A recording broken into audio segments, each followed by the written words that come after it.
Yo, what's up, man? I'm so fucking ready for this. I got the game. I got this fucking pad here from fucking Mad Cats. Cool. Dude, have you seen this fucking cord? It's long as shit. What the fuck are you doing? I'm playing a game. Oh, okay. I mean, it's great and all, but whatever. I'm playing Monster Hunter World. Come on, man. We've been wanting to fucking review this for a while. Let's go, dude. Everybody's talking about it. I know we wanted to review it, but come on, man. I'm only like an FGC enthusiast, so my word doesn't have that much stronghold in the community. Just a love for fighting games. You fucking promised, dude. Okay. You fucking promised. Shut the fuck up. Dude, you don't even play Monster Hunter like that. This is your first fucking one. It's like Phantasy Star Online. For real? Okay, I'm listening. Hold up. I get that feel. Why I've been playing so much. I've done almost 100 hours. Oh what? Like it feels like Phantasy Star. Yeah, dude, this game is like phenomenal. Okay. Huh. Yeah, I'm not even fucking joking. This thing is really fucking good. You should get on this. You're right. Okay, wow, holy, you know what? Fuck this game. Let's play it. Monster Hunter World is everything I've wanted and more. Let's go.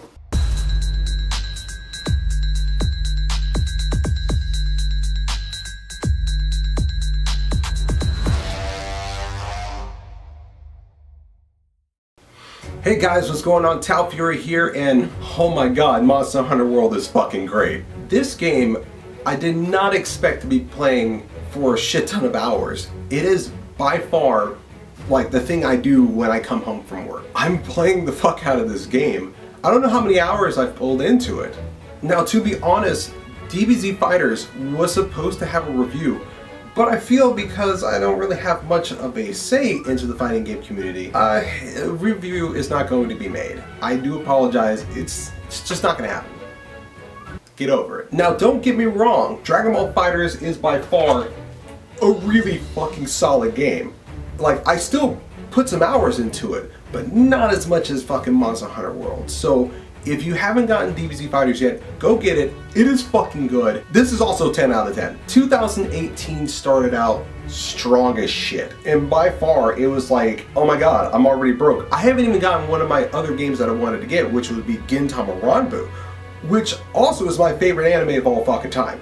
So, I have to play this out very well. I'm still gonna get it, but I'm going to Japan, nigga. In all honesty, I didn't expect Monster Hunter World to take me away like this. Actually, a lot of my friends who are actually new to this didn't expect it to take them like this with a shit ton of hours. Now, there's a lot of veterans that I have that are in my friends list that play this thing a lot more than me. These people have clocked in over 100, possibly 200, with their levels being in the 30s and 40s, and oh my fucking god, dude. But to tell you the scale on how much this game is doing so well, that in 3 days, 3 fucking days, we're talking about like Jeebus Resurrection fucking time, 5 million fucking copies has been sold. And it was just record breaking because it actually beat Resident Evils, and I think it was Sevens who sold like 4 million or something like that. Don't quote me on it, because you know I haven't really looked on the internet like that. And then recently I found out it hit 6 million. So this is a big fucking deal. Like, why is this game so damn good? Now, I'm going to give you this review as a new player. So I'm going to give you a new perspective off of what I have here. And I'm going to give you a little bit of background and stuff like that. And also, you know, spoiler free too, just in case there's some people really care about the story. The story is whatever. But here's what you guys have been waiting for, so let's get to it. So, the Monster Hunter series, in a whole, I've never really dived into it. I'm an avid fucking Capcom fan, alright? I do not give them excuses for when they fuck up. But when they make a solid game, I'm right on top of it. That's usually the thing that's in my listing for any fucking console games I'm actually having. So they always have a home in my house. What I come to find out, my wife herself actually had the first Monster Hunter. And I did play this game, and it's way fucking different than what World is now. I kind of forgot that there was online features in here, so, you know, at the same time, I didn't play that. And during that time, back in the day, I didn't really have a PS2 like that, nor the actual broadband cable, so I wasn't granted to playing it, well, with friends. The structure of this game feels like Phantasy Star Online. Now, that one I'm gonna fucking tell you, I play Phantasy Star Online religiously. I gotten this actual game in a Capcom brand, then Sega. So, of course, you know, they got Phantasy Star Online too and everything, but you gotta do a lot of shit in order to play online with other people. And by far, I've gotten to that point where I really just get tired of it. It gets annoying to just do all this shit with your fucking computer just to fucking play it. So let's get into the meat of this motherfucker. Zones are closed off. You gotta go in there, you gotta wait for it to be loaded up and all that other shit. But now that you have an open world, now it becomes zone free. Because at the end of the day, there's still zone levels that you can go to, but it's easier to identify it. Because there are certain monsters, some of them that will be coming in DLC and within time, usually stay in one zone. So if you did get fucked up, you can go to the other zone and just kind of like, alright, cool. Let me just rearrange my shit, let me just build some traps. Let me just sharpen my blade. Let's just do that. Monsters do not stay in the same zone. It is awesome, and it's fucking annoying. You gotta do a chase fest. It's a running simulator on that. Like I said, it's small. This is what they do. So moving on to customizing you and your Palico friend. Now, to be honest with you, any time when you are customizing your character, you take about a couple of minutes just to get into it. This is the first time in a while where I customized my character and it took me almost 30 minutes to an hour to configure this shit. And I'm going to say it is a very fleshed out customization. You would think by now, you know, people already get it perfect, but Monster Hunter World gets the customization really spot. Like, a lot of my fucking friends, they got their characters looking like them.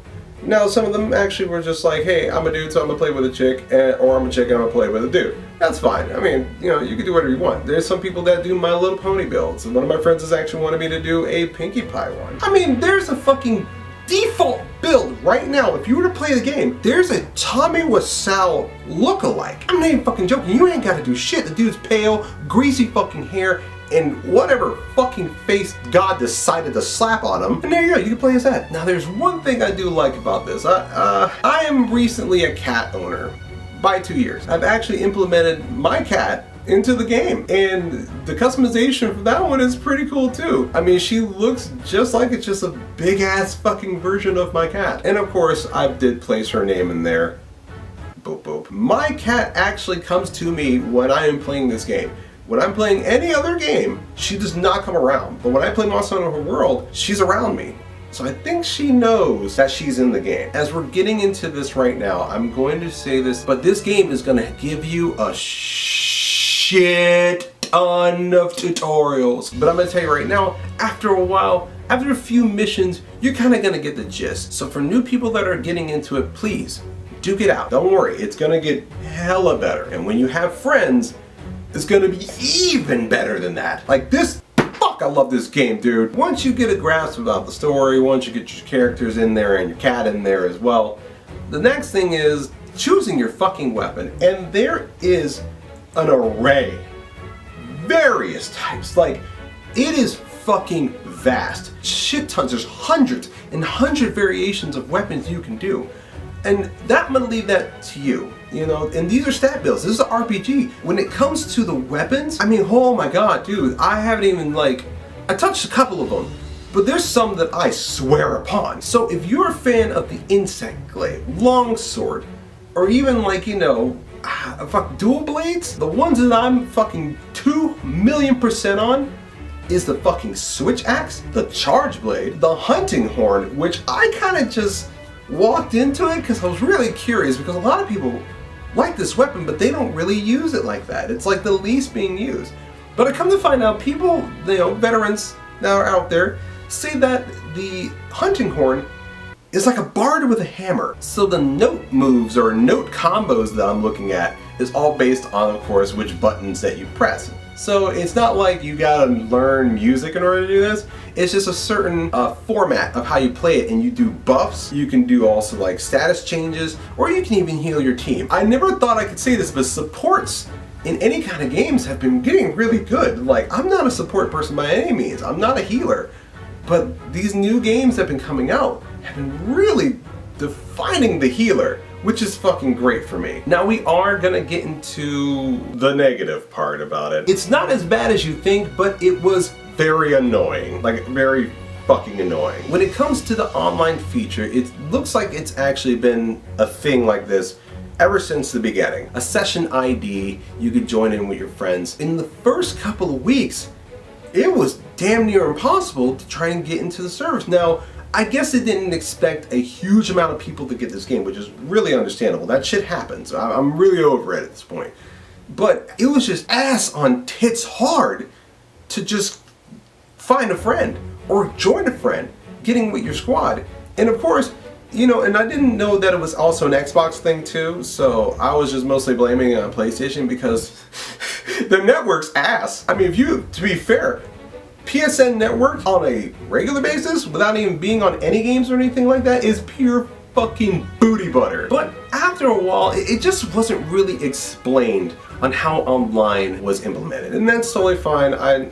We're done with it now. I've reached those high fucking hours where I'm just like, I already know what to do. Now, another thing too, what's going on with this online will make it a lot easier, is that even though if you're not able to get into a session build or a session ID, the thing is that you can build squads, which makes it a whole lot easier because you're basically making your own mini server for how many fucking characters you can place in there. The squad system is very nice to have because now you can make whatever. I mean, right now I have what is called the Wakanda delegation, so there's a shit ton of people in there right now. We have the Thought Squad, and we have the Thought Patrol. Fantastic names. So if any time when you want to get into a game, make sure that your friends are in these kind of squads. You'll be able to join in. And not to mention too, you can go on, you know, any quest anywhere in the hub. So if you're trying to like, oh shit, he just made a quest, you can go to the boards, or you can go to the gathering hub and basically just interact with your friends and join the quest from there. And there's also arena stuff too, which I think is fantastic. I've done some special arenas, and they're just absolutely fun. There's a lot of classic monsters. There's gonna be one called the Devil Show that's gonna be coming out very soon. Let's see, so, and apparently that one's a bitch and a half to fight because, you know, back in the day you can actually hide from him, you can go in different zones, but now that it's zone free, he has a tendency to chase you until you die. So be careful on that. Every monster that I've faced so far, the Anjanath, the Jagras, the Legiana, fuck that Legiana, Frost bitch, Thought, Pink Rathian, Rathalos. I know there's a lot more. My personal two favorites out of all of them is the Great Gyros and the Odogaron. I just like the way how they look. They're fast as fuck, and you can get some sweet fucking armor from them. Now I'm talking just perfect. The difficulty of Monster Hunter World, it's not gonna hold your fucking hand. Like, you're gonna walk in there, and if you're going to shit by yourself, you're gonna get your dick kicked in. It's gonna fucking happen. You just have to learn how to dodge, block, if you have that capability, and to know when to use your resources. Oh, and I forgot to mention, if you try to go and doing the story with your friends, if you go into a mission, you're gonna notice that it's only gonna have you go into it by yourself. Once you get to a certain point of the cinematic of the story where they want you to see, because the story is so vast, you can shoot an SOS flare and bring your buddies in there, or from random fucking people. And I'm not gonna lie, the community's really fucking good. Like, if you catch it on a good day, that thing gets filled up really quick. So please, with earnest, figure out what's the best for you on your weapons and your build, and a whole bunch of other shit actually, and you'll be fine. Now once you move on to your levels, once you get the best build that you can get, you can up your palico, you can do all the story mode and get that fucking over with. The training wheels are gonna come off. This is where the good shit happens. I'm gonna give you what we like to call high rank. High rank, squad so fresh we don't stink. Elder dragons get shanked with long swords, niggas so dank. 30 gyros on my dick, could any nigga ask for more? Thirsty hunters gawking at my cock like it's a great sword. Leggy, Honor, and Rathian are just a bunch of fucking thoughts. Try to jump up on this dick, trying to give me crotch rock. Riding on that Kieran gear is gleaming, such a savage boss. Ego's just as big, just like a Zora Magdaros. I'm not a rapper. Don't take this seriously, bitch. Get money. Now, what do they mean by the high rank level? Now, after you've beaten the story or get to a certain level in the game, you're gonna go into what is called high rank. So high rank is basically just upping the difficulty curve a bit. And spoiler, the ecosystem is gonna get fucked. So what you're used to already is going to change. So be ready for that hit, because it's gonna come on hard and it's gonna come on really fast. But once you get into high rank, if you're gonna nut on all these fucking monsters by yourself, then by all means go fucking do it. But high rank also gives you the ability to get better shit. So if you're facing Oda Garen, you know how they have a build. The build's badass. There is now a alpha and a beta version of these sets, and they look cool as fuck. And they might change the entire whole way it looks. You can even change the color on it. Now, granted, there's some that are bright as fuck. Oh man, and you can even put slots of certain gems that can give you a boost in your abilities. So something that can raise attack, something that raise defense, or even being able not to destroy a bug when you're trying to farm it. I mean, it raises the chances you're still gonna destroy them, but it gives you some kind of fucking hope. But the way how this game is played, the replay value is extraordinary. Because when you go into these zones and you go into these different types of ecosystems, lands and shit like that, is that not everything is the same. It can be done a lot differently. Even when getting into high rank, even in low rank, it's still different. But once you get into high rank, shit's even better with that. So of course you have to change up how you play. So I love the fact that I can go to the same mission over 30 fucking times because I know I'm farming for the shit that I'm getting. This game rewards you for your difficulty. It rewards you for your efforts. It does a whole bunch of things that I really wish I could have gotten from other games. You know, Destiny is one of them. Now, of course, the RNG is still there, but you're more focused on that monster. If you are going to a fucking Anjanath, you're going to get Anjanath shit. You're not just gonna get a Puke out of fucking nowhere unless he comes in to fuck your ass. But when you are out there, it's just like you are farming for what you're getting. You're concentrating on something that you want. You're not worried about, oh man, I wonder if I get a 30% chance on getting this fucking thing. And that's the one thing why Destiny 2 failed me. And I was playing that a lot, but it was mostly just a time killer. I was wasting my time. I wasn't really feeling like I was getting rewarded. It was just like a grind fest for nothing that I wanted. Hence why Monster Hunter World filled the gap for me. On Destiny as a whole and Phantasy Star Online, it's just like I'm glad that I got a new IP. Even though it's not a new IP, it's a new thing for me to put my time in because I'm an RPG man first. Now if we can get back on that online shit, I swear, even though it's a little bitching, I wish they could have just, you know, took a little bit out of Destiny's social aspect and placed it right into Monster Hunter World, but that's okay. Solid game. I give it a 9 out of 10. But that's it for the review. This was actually my first one. I have the thoughts and everything like that, but those are still reviews in a sense, but this is the first time I've done a review, and I hope you guys enjoyed it. It's been fun. I want your comments. What is it that you actually use? What is your best weapon? What do you don't like about the game? What do you love about the game? Please place it in the comments down below. I hope to see you guys online. We're gonna have so much fucking fun. But as always, thank you for tuning in. You have a wonderful day whenever you're enjoying this video, and I'll see you on the next one. Have a good one.